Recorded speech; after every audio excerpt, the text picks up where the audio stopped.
Hello नमस्कार। स्वागत है आप सभी का वीर स्टडी 96 में।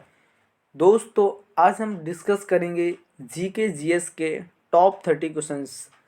अगर आप किसी भी एग्ज़ाम की तैयारी करते हैं जैसे police, SSC, bank, railway, estate, कई सारी परीक्षाओं में ये 30 क्वेश्चंस बहुत ही इम्पोर्टेंट साबित हो सकते हैं। तो आइए शुरू करते हैं इस सेशन को। पहला क्वेश्चंस आप सभी लोगों की स्क्रीन पर। क्वेश्चन नंबर 1 क्या कह रहा है समझते हैं। क्वेश्चन कह रहा है कि अंतर्राज्यीय परिषद इंटर स्टेट काउंसिल का गठन संविधान के किस अनुच्छेद में देखने को मिलता है? क्या अनुच्छेद 293 या अनुच्छेद 280 या अनुच्छेद 263 या यह एक गैर संवैधानिक संस्था है? आर्टिकल पूछा गया है। किसका आर्टिकल पूछा गया है? अंतर्राज्यीय परिषद का। बहुत ही अच्छा क्वेश्चन है दोस्तों, 1000 बार क्वेश्चन ये पूछा गया है कि अंतर्राज्यीय परिषद का जो अनुच्छेद होता है वो कितना है। तो इसका सही विकल्प हो जाएगा दोस्तों सी। अनुच्छेद 263 में इसकी बात कही गई है। ये विकल्प दिया गया था अनुच्छेद 280, ये किससे संबंधित है, कई बार एग्जाम में पूछा जाता है। तो ये क्वेश्चन है तुम्हारा वित्त आयोग से। एक संस्था है दोस्तों वित्त आयोग, इसी के जो गठन की बात करते हैं। ये भी क्वेश्चंस कई बार पूछा गया है कि 280 किससे संबंधित है, तो वित्त आयोग से संबंधित है। चलते हैं देखते हैं अगले क्वेश्चंस की ओर। क्वेश्चन नंबर 2 देखेंगे क्या कहता है। क्वेश्चन 2 कह रहा है कि नाखून, जो नाखून पॉलिश करने वाली होती है उसमें क्या मिलाया जाता है ना पॉलिश में? क्या बेंजीन को हम मिलाते हैं या फिर एसीटोन को या एसिटिक अम्ल को या फिर पेट्रोलियम ईथर को, किसको मिलाया जाता है? इसका सही विकल्प हो जाएगा दोस्तों एसीटोन, विकल्प बी। चलते हैं अगले क्वेश्चंस की ओर। क्वेश्चन नंबर 3 देखेंगे दोस्तों। कल्हड़ की राजतरंगिणी जो पुस्तक है कल्हड़ की, इसका अंग्रेजी में अनुवाद किसने किया था? इतिहास की सही जानकारी दोस्तों हमें इसी से मिलती है। कश्मीर का इतिहास दिया गया है। राजतरंगिणी कई बार क्वेश्चंस दोस्तों पूछी गई है, किसने लिखी है? तो कल्हड़ की है। इसका अंग्रेजी में अनुवाद किसने किया था? क्या अलेक्जेंडर कनिंघम ने या ओरेल स्टिंग ने या जॉन राज ने या श्री वारा ने? किसने इसका अंग्रेजी में अनुवाद करवाया था? इसका सही विकल्प हो जाएगा दोस्तों बी, ओरेल स्टीन ने इसका अंग्रेजी में अनुवाद करवाया था। चलते हैं अगले क्वेश्चंस की ओर। क्वेश्चन नंबर दोस्तों 4 देखेंगे क्या कह रहा है कि मिलिंद फनु, इनमें से जो मिलिंद फनु के लेखक हैं कौन है, ये पुस्तक किसने लिखी है ना? ये कई बार एग्जाम में पुस्तक पूछी जाती है, तो ये इंपॉर्टेंट क्वेश्चन है। ये पुस्तक कई बार पूछी गई है कि मिलिंद पन्हू किसकी पुस्तक है? क्या नागसेन की, अश्वघोष की, धर्मपाल की, देवर्धि की, किन की पुस्तक है? तो इसका सही विकल्प हो जाएगा दोस्तों ये नागसेन की पुस्तक है मिलिंद पन्हू। अश्वघोष की पुस्तक भी पूछी जाती है बुद्ध चरित। बुद्ध चरित किसकी पुस्तक है? तो ये अश्वघोष की है। ये भी कई बार क्वेश्चन पूछा गया है कि बुद्ध चरित किसकी पुस्तक है, तो अश्वघोष की है। और ये मिलिंद पन्हू नागसेन की पुस्तक है। चलते हैं अगले क्वेश्चंस की ओर। क्वेश्चन नंबर 5 देखेंगे दोस्तों क्या कह रहा है कि बंगाल में जो द्वैध शासन था इसको किसने समाप्त किया था? क्या सर जॉन शोर ने, लॉर्ड कर्जन ने, रॉबर्ट क्लाइव ने या वारिंग हेस्टिंग्स ने? तो इसका सही उत्तर हो जाएगा दोस्तों वारिंग हेस्टिंग्स ने बंगाल के द्वैध शासन को समाप्त किया था। चलते हैं अगले क्वेश्चन की ओर। क्वेश्चन नंबर 6 देखेंगे। भारत का भूगोल नामक पुस्तक किसने लिखी थी? क्या टॉलमी ने, प्लिनी ने या टेसियस ने या डायमेकस ने? भारत का भूगोल नामक पुस्तक किसने लिखी है? तो सही विकल्प हो जाएगा दोस्तों ये टॉलमी की पुस्तक है भारत का भूगोल। इसका सही आंसर हो जाएगा दोस्तों ए, टॉलमी। चलते हैं अगले क्वेश्चन की ओर। क्वेश्चन नंबर 7 देखेंगे, बहुत ही अच्छा है, कई बार पूछा जाता है। प्रसिद्ध चिकित्सक जीवक की नियुक्ति किसके दरबार में की गई थी? क्या कृष्णदेव राय में, बिंबिसार में, अशोक में या फिर समुद्रगुप्त ने? तो इसका सही उत्तर क्या हो जाएगा दोस्तों बिंबिसार। ये बिंबिसार के दरबार में था। जीवक ये प्रसिद्ध चिकित्सक था। तो इसका सही विकल्प क्या हो जाएगा दोस्तों बिंबिसार। चलते हैं नेक्स्ट क्वेश्चन की ओर। क्वेश्चन नंबर 8, हीराकुंड बांध किस नदी पर बनाया गया था? क्या बेतवा नदी पर, महानदी नदी पर, कृष्णा नदी पर, गोदावरी नदी पर। हीराकुंड बांध किस नदी पर बनाया गया है? तो इसका सही विकल्प क्या हो जाएगा दोस्तों? महानदी। हीराकुंड बांध महानदी में है और ये महानदी कहाँ है दोस्तों? उड़ीसा में। 1000 बार क्वेश्चन ये दोस्तों पूछा गया है कि हीराकुंड बांध कहाँ पर है? तो उड़ीसा में स्थित है। या किस नदी पर है? तो महानदी पर स्थित है। चलते हैं अगले क्वेश्चन की ओर। क्वेश्चन नंबर 9 देखेंगे दोस्तों, क्या कहता है। क्वेश्चन कह रहा है कि किसने फांसी पर चढ़ने से पहले यह इच्छा व्यक्त की थी कि उनकी राख को भारत को पुनः संगठित होने तक संभाल कर रखा जाए और एकीकरण के बाद उसे सिंधु नदी में विसर्जित कर दिया जाए। ऐसा किसकी इच्छा थी या इच्छा किसने व्यक्त की थी? क्या वो ऊधम सिंह थे, सूरसेन थे, नाथूराम गॉडसे थे या भगत सिंह थे? तो यह इच्छा नाथूराम गॉडसे ने की थी, जिन्होंने गांधी जी की हत्या 30 जनवरी 1948 को गोली मार के कर दी थी। तो फिलहाल इनका सही उत्तर क्या हो जाएगा? नाथूराम गॉडसे। चलते हैं अगले क्वेश्चन की ओर। क्वेश्चन नंबर 10 देखेंगे, बहुत ही इंपॉर्टेंट क्वेश्चन है दोस्तों। दक्षिण भारत का सरस्वती ज्ञान मंदिर कहाँ अवस्थित है? जो दक्षिण भारत में बहुत ही फेमस मंदिर रहा है कि सरस्वती मंदिर, यह पांडुचेरी में स्थित है, तिरुनेलवेली में है, त्रिशूर में है, बसर में है। तो इसका सही उत्तर क्या हो जाएगा दोस्तों? बसर। जो कि बसर कहाँ स्थित है? बसर तेलंगाना में स्थित है। तेलंगाना में स्थित है।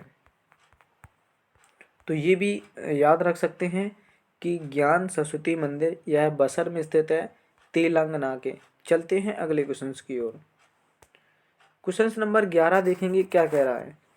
कह रहा है कि असम के किस शहर में ब्रह्मपुत्र नदी अपने पश्चिम की ओर काटकर दक्षिण में बांग्लादेश में प्रवेश करती है? मतलब ये कहाँ से प्रवेश करती है बांग्लादेश में? क्या तेजपुर से, बारपेटा से, धुबरी से या बोगई गांव से? तो इसका सही उत्तर क्या हो जाएगा दोस्तों? यह धुबरी से प्रवेश करती है बांग्लादेश में, है ना। तो इसका जो ब्रह्मपुत्र में पश्चिम की ओर काट कर जो बांग्लादेश में प्रवेश करती है वह धुबरी से प्रवेश करती है। चलते हैं नेक्स्ट क्वेश्चन की ओर। क्वेश्चन नंबर 12 देखेंगे दोस्तों, क्या कह रहा है। कह रहा है इकेवाना क्या है? जो इकेवाना क्या है? क्या यह जापानी चित्रकला है, या एक प्रधान है, या एक पर्वत का नाम है, या एक पुष्प साजसज्जा है? जो इकेवाना है यह जापान में मनाया जाता है, यह क्या है? क्या ये एक चित्रकारी है, या प्रधान है, या एक पर्वत का नाम है, या पुष्प साजसज्जा है? तो जो इकेवाना है यह एक पुष्प साजसज्जा है जो जापान में मनाई जाती है। फिलहाल इसका सही विकल्प हो जाएगा डी। चलते हैं अगले क्वेश्चन की ओर। क्वेश्चन नंबर 13 देखेंगे, पक्षियों के अध्ययन को क्या कहा जाता है? क्या स्पेनोलॉजी, ऑन्कोलॉजी, ऑर्थोनोलॉजी या एंथ्रोपोलॉजी? क्या कहा जाता है पक्षियों का अध्ययन, है ना, पक्षियों के अध्ययन को? तो पक्षियों के अध्ययन को हम क्या कहते हैं? ओर्निथोलॉजी। ऑर्निथोलॉजी कहा जाता है पक्षियों के अध्ययन को। और ये जो देख रहे हो ना एंथ्रोपोलॉजी, इसे कहा जाता है कीटों का अध्ययन, है ना। ये भी कई बार पूछा गया है कि एंथ्रोपोलॉजी कीटों का अध्ययन, ऑर्निथोलॉजी पक्षियों का अध्ययन कहा जाता है। चलते हैं नेक्स्ट क्वेश्चन की ओर। क्वेश्चन नंबर 14 देखेंगे, राष्ट्रमंडल खेलों का आयोजन कितने वर्षों के अंतराल पर किया जाता है? बहुत ही इंपॉर्टेंट क्वेश्चन है दोस्तों, कई बार पूछा गया है कि राष्ट्रमंडल खेलों का जो आयोजन होता है वो कितने वर्ष के अंतराल पर होता है? क्या 4 साल, 5 साल, 3 साल या 2 साल? तो इसका सही विकल्प हो जाएगा दोस्तों हर 4 साल के अंतराल पर ये राष्ट्रमंडल खेल मनाए जाते हैं। चलते हैं अगले क्वेश्चन की ओर। क्वेश्चन नंबर 15 देखेंगे दोस्तों, क्या कहता है। कह रहा है कि बोरलोग पुरस्कार किस क्षेत्र में दिया जाता है? कृषि के क्षेत्र में, पत्रकारिता के क्षेत्र में, साहित्य के क्षेत्र में, विज्ञान के क्षेत्र में? तो ये कृषि के क्षेत्र में दिया जाता है। ये अगर क्वेश्चन पूछ जाए कि पहले विश्व में कृषि के जनक किसे माना जाता है, तो नॉर्मन बोरलॉग को माना जाता है। इन्हीं के नाम पर यह पुरस्कार दिया गया था, नॉर्मन बोरलॉग। अगर हम बात कर लेते हैं भारत में कृषि के जनक कौन माने जाते हैं, तो एम एस स्वामीनाथन माने जाते हैं, है ना। तो फिलहाल इसका सही विकल्प हो जाएगा, ये कृषि से संबंधित है, नॉर्मल बोरलॉग पुरस्कार। चलते हैं अगले क्वेश्चन की ओर। क्वेश्चन नंबर 16 देखेंगे क्या कह रहा है। प्रसिद्ध गणितज्ञ श्रीनिवास रामानुजम का जन्म कहाँ हुआ था। मैं दोस्तों पूरी वीडियो में लाइक शेयर सब्सक्राइब की बात नहीं करता हूँ। प्लीज़ जो साथी नए हैं चैनल को सब्सक्राइब कर लें, बेल आइकन को प्रेस कर लें ताकि आने वाला वीडियो समय से मिल सके। श्रीनिवास रामानुजम का जन्म कहाँ हुआ था। क्या नमक्कल में, कुंभकोणम में, मद्रास में या इरोड में। तो इसका सही विकल्प हो जाएगा दोस्तों इरोड में। और यह इरोड कहाँ स्थित है दोस्तों, तो यह इरोड एक तमिलनाडु में स्थित है। तो ये भी क्वेश्चन याद रख सकते हैं, ये तमिलनाडु में जगह है इरोड। वहीं श्रीनिवास रामानुजम का जन्म हुआ था, यह गणित के प्रसिद्ध गणितज्ञ थे। चलते हैं अगले क्वेश्चन की ओर। क्वेश्चन नंबर 27 कि सुभाष चंद्र बोस का जन्म कहाँ हुआ था। कलकत्ता में, कटक में, हजारीबाग में, पटना में। तो इनका जन्म कटक के पश्चिम बंगाल में हुआ था। फिलहाल इसका सही उत्तर हो जाएगा बी। अगर हम बात कर लेते हैं कि चावल अनुसंधान केंद्र कहाँ है, तो यहीं कटक में स्थित है। चलते हैं नेक्स्ट क्वेश्चन की ओर। क्वेश्चन नंबर 18 देखेंगे। जगन्नाथ मिश्रा किस राज्य के 3 बार मुख्यमंत्री बने हैं। क्या वो हरियाणा के हैं, उत्तर प्रदेश, उड़ीसा, बिहार। तो इसका सही उत्तर हो जाएगा दोस्तों बिहार। ये 3 बार मुख्यमंत्री बने हैं बिहार के। चलते हैं अगले क्वेश्चन की ओर।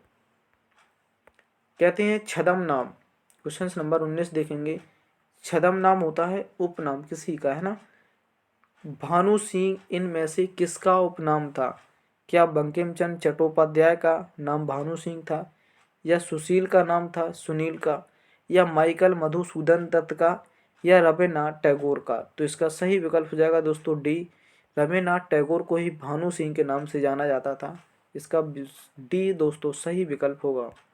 चलते हैं क्वेश्चन नंबर 20 देखेंगे कि असम में एक पोबा जगह है, ये जो मक्का के नाम से मशहूर है, यह किसका मकबरा है। जो पोबा मक्का है ये किसके नाम से मशहूर है, ये किसकी असम में ये जो मकबरा है यह किसका मकबरा है। क्या गयासुद्दीन औलिया का, निजामुद्दीन बद्दे नमाज का, या शेख सलीम चिश्ती का, या शुजाउद्दीन मोहम्मद शाह का। जो असम में एक पोबा मक्का है यह किसका मकबरा है। तो ये मकबरा है दोस्तों गयासुद्दीन औलिया का। इसका सही विकल्प हो जाएगा दोस्तों ए। चलते हैं अगले क्वेश्चन की ओर। क्वेश्चन नंबर 21 देखेंगे दोस्तों क्या कहता है। ऑल इंडिया रेडियो का नाम, पहले रेडियो नाम था ऑल इंडिया, इसका नाम बदलकर आकाशवाणी किस वर्ष किया गया। क्या यह 1936 में किया गया था, 47 में, 50 में, या 57 में। कब जो ऑल इंडिया रेडियो था इसका नाम आकाशवाणी हुआ है, यह कब हुआ है। तो इसका सही विकल्प हो जाएगा दोस्तों डी। 1957 में इसका किया गया था। इसका सही विकल्प हो जाएगा डी। चलते हैं अगले क्वेश्चन की ओर। क्वेश्चन नंबर 22 देखेंगे क्या कह रहा है। कह रहा है कि मुआसिर ए आलमगीरी पुस्तक के लेखक कौन है। क्या अलबरूनी है, जियाउद्दीन बरनी है, मुस्तैब खान है, या शम्स ए सिराज हैं। तो इसका सही विकल्प हो जाएगा दोस्तों सी। मुस्तैब खान की ये पुस्तक है। क्या नाम है इसका, मुआसिर ए आलमगीरी। चलते हैं अगले क्वेश्चन की ओर। क्वेश्चन नंबर 24 कह रहा है, 23 देखेंगे कि डियो गार्सिया, जो डियो गार्सिया है यह द्वीप स्थित है प्रशांत महासागर में, अटलांटिक महासागर में, हिंद महासागर में, आर्कटिक महासागर में। डियो गार्सिया अवस्थित है, कहाँ स्थित है ये, तो यह हिंद महासागर में स्थित है। इसका सही विकल्प हो जाएगा दोस्तों सी। चलते हैं नेक्स्ट क्वेश्चन की ओर। क्वेश्चन नंबर 24 देखेंगे। भारत के मुख्य चुनाव आयुक्त की अवधि कितनी होती है। मुख्य चुनाव आयुक्त के बारे में बात की जा रही है, जिनका कार्यकाल पूछा जा रहा है और इसकी सेवानिवृत्ति की आयु पूछी जा रही है। क्या इसका जो कार्यकाल 5 वर्ष होता है, या सेवानिवृत्ति 65 वर्ष होती है। कार्यकाल 6 वर्ष होता है, सेवानिवृत्ति 65 वर्ष होती है, या फिर 6 वर्ष 70 वर्ष होता है। क्या इसका जो है इस कार्यकाल और इसकी सेवानिवृत्ति की आयु है। आप सही विकल्प का चुनाव कर सकते हैं। तो इसका सही विकल्प क्या हो जाएगा, तो इसका सही विकल्प हो जाएगा दोस्तों इसका जो कार्यकाल होता है वो 6 वर्ष का होता है। और 65 वर्ष इसकी आयु होती है। जो भी रिटायर्ड की आयु पहले हो जाती है, या 65 वर्ष का पहले हो जाता है, या इसके 6 वर्ष पहले हो जाते हैं, है ना। तो इसका सही विकल्प हो जाएगा दोस्तों सी। एक क्वेश्चन और यहाँ से बनता है कि वर्तमान में मुख्य चुनाव आयुक्त कौन है। तो 24 में मुख्य चुनाव आयुक्त हैं जिनका नाम है सुशील चंद्रा। ये भी क्वेश्चन याद रख सकते हैं कि वर्तमान में कौन है, तो सुशील चंद्रा जी हैं। चलते हैं नेक्स्ट क्वेश्चन की ओर। क्वेश्चन नंबर 25 देखेंगे क्या कहता है। भारतीय संविधान के संशोधन के तहत शिक्षा के अधिकार को मौलिक अधिकार बनाया गया है। ये क्वेश्चन दोस्तों टेट 2019 में पूछा गया था, बहुत ही इंपॉर्टेंट है। जाने कितनी परीक्षाओं में अब तक पूछा जा चुका है। 84वां संविधान संशोधन, 86वां संविधान संशोधन, 51वें संविधान संशोधन या 92वां संविधान संशोधन। तो इसका सही उत्तर हो जाएगा दोस्तों वी, 86वां संविधान 2002 है। ये पूरी डेट पूछी जाती है। 86वां संविधान संशोधन 2002 में यह कहा गया था कि 6 से 14 वर्ष के बच्चों को फ्री या निःशुल्क शिक्षा दिलवाएंगे माता पिता, ऐसा उनका कर्तव्य होगा दोस्तों। तो इसका सही विकल्प हो जाएगा 86वां संविधान संशोधन 2002। चलते हैं नेक्स्ट क्वेश्चन की ओर। क्वेश्चन नंबर 26 देखेंगे। इंसुलिन हार्मोन क्या है। जो इंसुलिन है यह क्या है। क्या ग्लाइकोलिपिड है, या बसी अम्ल है, पेप्टाइड है, स्टेरॉल है, क्या है। तो इसका सही उत्तर हो जाएगा दोस्तों पेप्टाइड है। ये इसका सही विकल्प होगा सी। चलते हैं नेक्स्ट क्वेश्चन की ओर। क्वेश्चन नंबर 27 देखेंगे दोस्तों क्या कह रहा है कि लंबे समय तक कठोर शारीरिक कार्य के बाद पेशियों में थकावट का अनुभव होने लगता है। शरीर में हमें थकावट महसूस होने लगती है। यह किसके कारण होता है। क्या ऑक्सीजन नहीं मिल पाती, या फिर जो तंतु होते हैं पेशी तंतु छोटी मोटी टूट फूट हो जाती है, या फिर ग्लूकोज की क्षीणता हो जाती है, या फिर लैक्टिक अम्ल जमा हो जाता है, लैक्टिक अम्ल इकट्ठा हो जाता है, जिसके कारण इंसान को थकावट का अनुभव होता है। तो यही विकल्प सही हो जाएगा दोस्तों डी। लैक्टिक अम्ल के जमा होने से ही मनुष्य को थकावट का अनुभव होता है। तो यही क्वेश्चन था कि थकावट की अनुभूति किससे प्राप्त होती है। तो लैक्टिक अम्ल के जमा होने से। फिलहाल इसका सही विकल्प हो जाएगा डी। चलते हैं नेक्स्ट क्वेश्चन की ओर। क्वेश्चन नंबर 28 देखेंगे कि वह कौन सा सांप है जो घोंसला बनाता है। एकमात्र ऐसा सांप है जो घोंसला बनाता है। क्या है। चैन वाइपर है, किंग कोबरा है, करेत है, या फिर अरादंती सल्की वाइपर है। तो इसका सही विकल्प हो जाएगा दोस्तों बी, किंग कोबरा एकमात्र ऐसा सांप है जो घोंसला बनाता है। चलते हैं अगले क्वेश्चन की ओर। क्वेश्चन नंबर 29 देखेंगे दोस्तों क्या कह रहा है कि नीलम और रूबी, जो नीलम है और रूबी है, किसकी प्राकृतिक किस्में हैं।